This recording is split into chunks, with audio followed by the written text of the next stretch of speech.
Ni nyina be si fiada. Nti fiada ebue fiada e bebo memeda na abokosiada. Na obi ade. Nti anya hwe kwa ne se yekoye ni mi de be hu games fiada memeda kosiada. Ebu ebe hu binada na wukwada ya wada. Nti season ni de se enura na yabo aben ni. Matiti a lot of comments about enura the Community Shield Cup game course, so Community Shield the course between Liverpool and Crystal Palace. Obia kire na adwene about the team Mama Van Dijk ko abeka bi say Liverpool be here an additional attacker, which clearly means to enye different from what Liverpool owners ne person mo ye in getting obi to say Ishak. Yeah. Say one thing they say stage na ye kono season bia ba obi improve ni team. Enti the o ye ne last season na oji league no the o close gap na say the no compete here no. Ono so try say the following season or the bibi can the team no. Enti yen last season no one Liverpool compete here. Arsenal out this second, City and Chelsea did fourth. Share Arsenal ehun so mo problem last season was goal scoring. Amakofa Joe carries the number. City ehun say they need a transition. And so mo ja players ni bi kwan.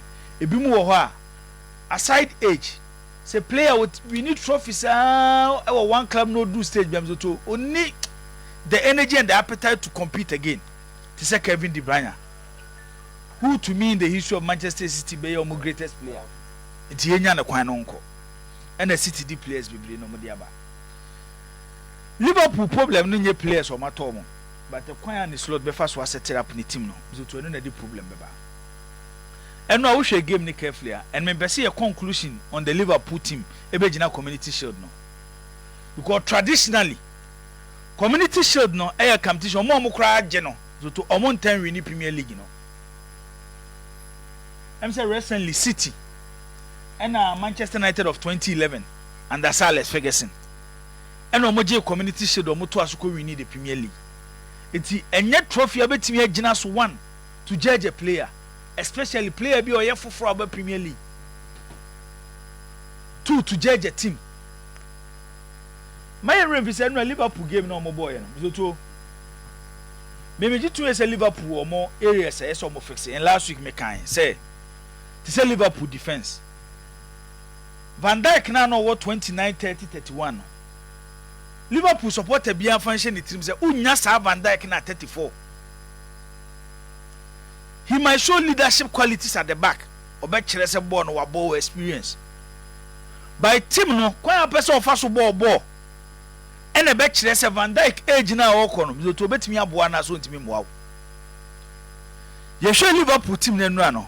And no mu pre-season nyina na ade ba kwa ya be hu ni say coach na friend say an slot no so to why na adwun so be call on the high line na the high line no kra there em say this season ni last season the difference abem last season no bo high line no but em say kra there were increase meters ne kakra omo ko mo ni more say be mo be close to the size of the pitch na say we yan say na Liverpool ko attack em so to man timi am press when no mo lose ball no on GM opponent in half e be problem de Liverpool eti yenhwe eno ade bi eto Van Dijk e Wembley am so to yenhwe ade reason why Liverpool high line and the speed of Virgil van Dijk at the age of 34 be ma boy there be problem say the two screen so a Liverpool ko attack and a Crystal Palace for G-ball ni fi Liverpool sem a quick transition on counter your ball you two Van Dijk need to to look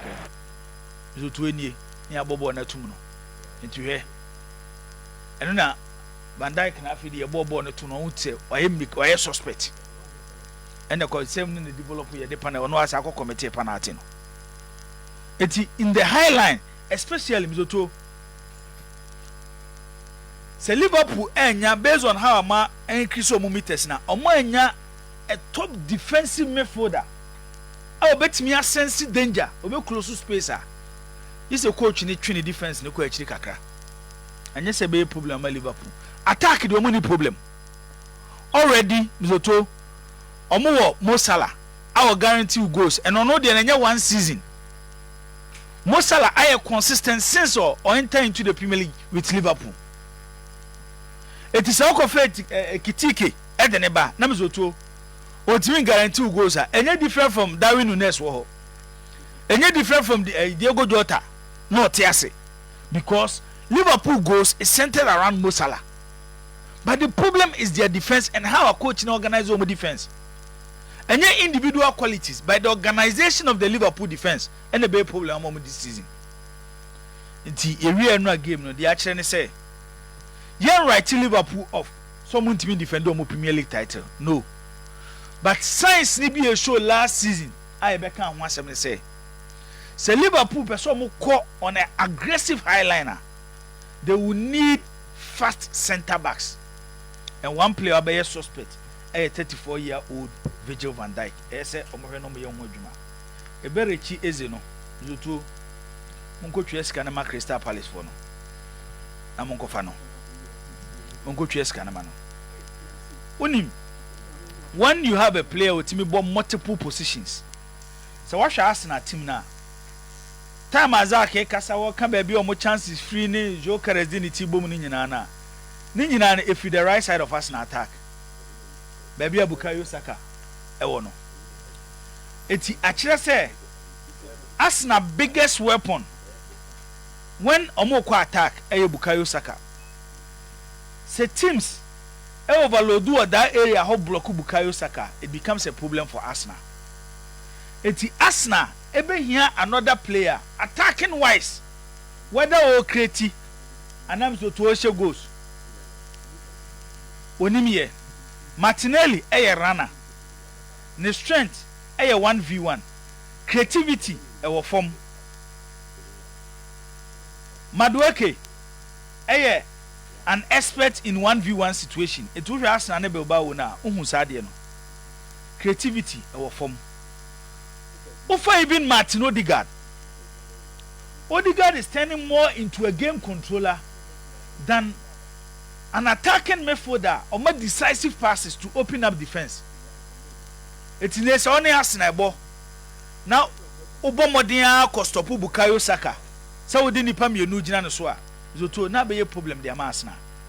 Na de no a eberechi eze kire ye no a kire say Arsenal omonye wrong when omutua say sika na Crystal Palace pe no because obamu e de ade bi ba Arsenal Martinelli eni Odegaard eni otimi bo those positions o Madueke eni enti enra eno so kire e wo game ni mo mesa ka biem mo bia for community shield no enje Liverpool season no even though they need to strengthen some areas but enye community shield na kire the obaji English Premier League no aya na amma fi minu akumia it's a January game no oka Erling Haaland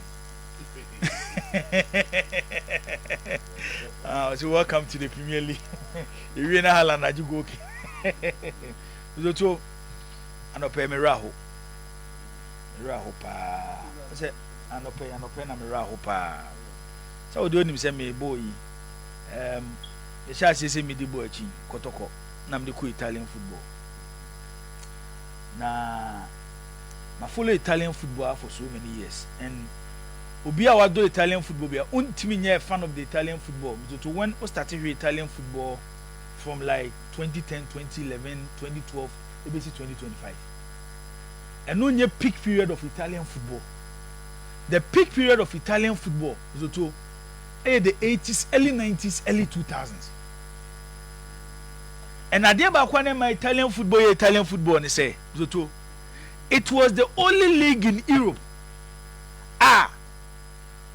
Ubenya quality players at AC Milan. Omo level ni nistro enche players omo Juventus.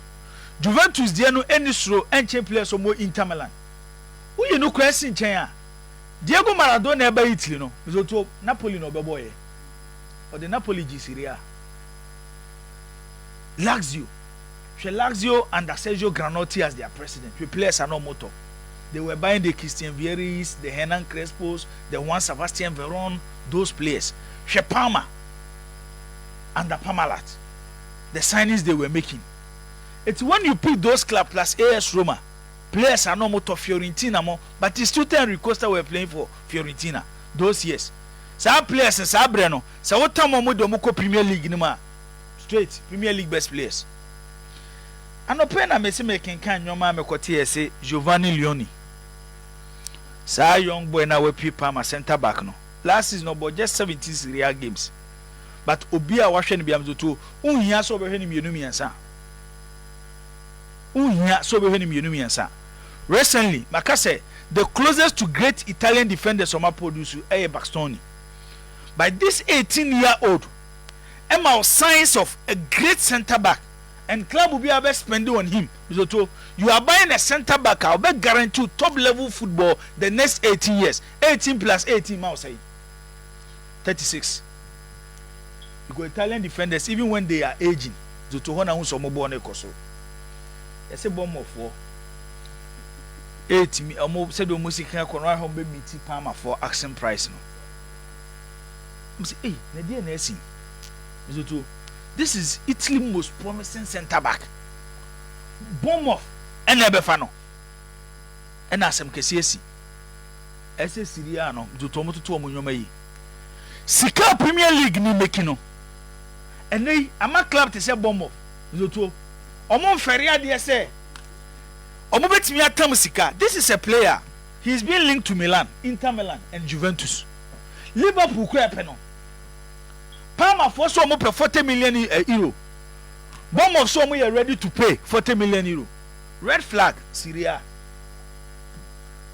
Milan, Juve, Inter. Obi anya na do so betua seska no. But Camre bi atwam. The best players playing in the English Premier League and na Italy for form. Timer Inter Milan kofa Paulins. He was the captain of the English national team and played for Manchester United. Even some of the great players in the Premier League, na top clubs no more Italy na to mo. Okay, Parker, there's Parker no Walker. Time I was free Premier League no. In his generation, he was the best defender in the Premier League. And here na Parker koye Sampdoria. David Platt, after that World Cup 1990, one of England's best performers at the 1990 World Cup. And here no koye Barry. Paul Gascoigne, who was the most talented English player after Gary Lineker. Because here no koye SS Lazio. It's a place here me bo mudino. It wasn't like Omuko Juventus, Omuko AC Milan, and also Omuko Inter Milan. Ebia Police be and ebe rembako. But check clubs are Omuko Sampdoria, Bari, Sampdoria, and they table not 10. Premier League Zoto bomb off. It's me tamsika so be re eating. Ebe fa a player and the Italy phone na gia to say. If Italy is the home of growing the best defenders in the game, normal konya Giovanni Leoni, bomb of one eba befano. Asembe na esi. Boy, name say recently now, or renewing the contract with Palmer. Yeah. And they put in a clause. Yeah. And no move meeting. No, but them person me change say. Clubs away Italy. Nisi Milan go fane. Sika no mo bom so muntua. For them. If they think that at 18 they shouldn't spend 40. Yeah, and yes, say. But what I'm trying to say is, Zoto. So Zika does one obey yes. Also, one person best spend 40. But the best I'm trying to say, Anka Italy young players are or more the prospect to become one of the best in the game. No, Anka bomb of current mean terms he can so corner home. The voice in here, the league will not allow it. The voice in here, Zoto, you bomb of football in the last season, or Real Madrid. Juventus na no wo.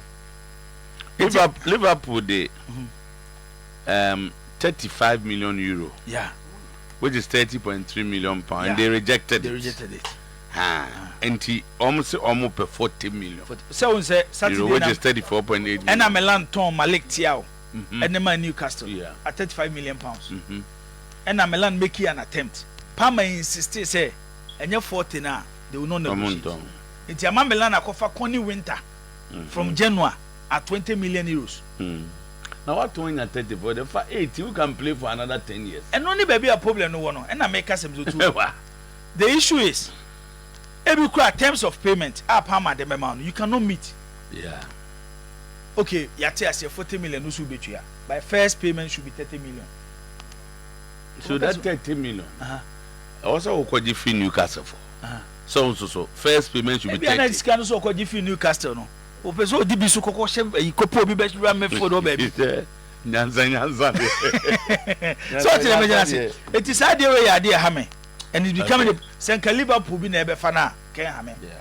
Say be a Manchester bi can develop him better. Agreed. Than any of the big Agreed. But me so to uheni ceiling no. Over both straight. Uheni ceiling no. Oh.